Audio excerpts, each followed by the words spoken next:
Welcome to this detailed overview exploring the essential roles of an Indian medical graduate as defined by the National Medical Commission.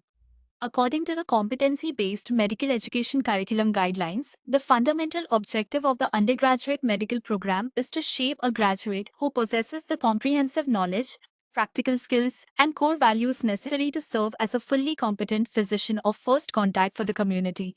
To ensure this standard is met, the graduate medical education regulations establish a specific framework of roles that every aspiring doctor is expected to fulfill. Fault. Let us first delve into the foundational five core roles. Leading the framework is the vital role of the clinician.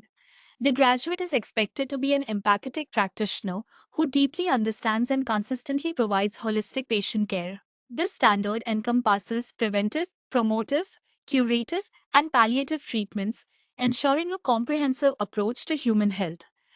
The second core role identifies the graduate as a leader and member of the healthcare team. Because modern healthcare is a collaborative environment, the professional must be capable of working effectively within complex healthcare systems to collect, analyze, synthesize, and communicate vital health data. The third essential role is that of a communicator.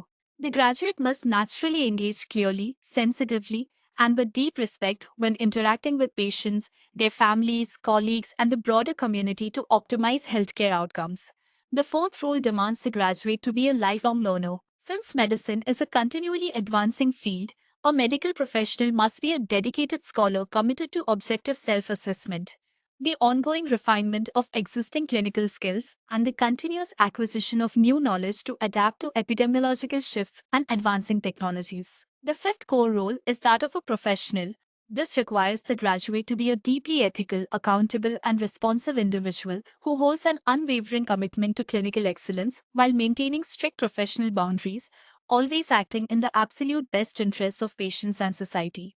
To further elevate the standard of Indian medical education, the National Medical Commission integrated two additional expanded roles into the modern curriculum. The first of these is the critical thinker. Today, a successful physician must be highly capable of analyzing incredibly complex clinical scenarios, applying rigorous logical reasoning, and making sound evidence based medical decisions. This skill set is absolutely crucial when operating in highly uncertain or high stakes clinical environments. Finally, the second expanded role focuses on developing the graduate as a researcher. 8. A modern medical practitioner must be scientifically minded, developing a solid understanding of basic biomedical research methodologies and the analytical skills required for the critical evaluation of medical literature. Together, these seven comprehensively integrated roles create the ultimate blueprint for a highly competent and profoundly compassionate Indian medical graduate,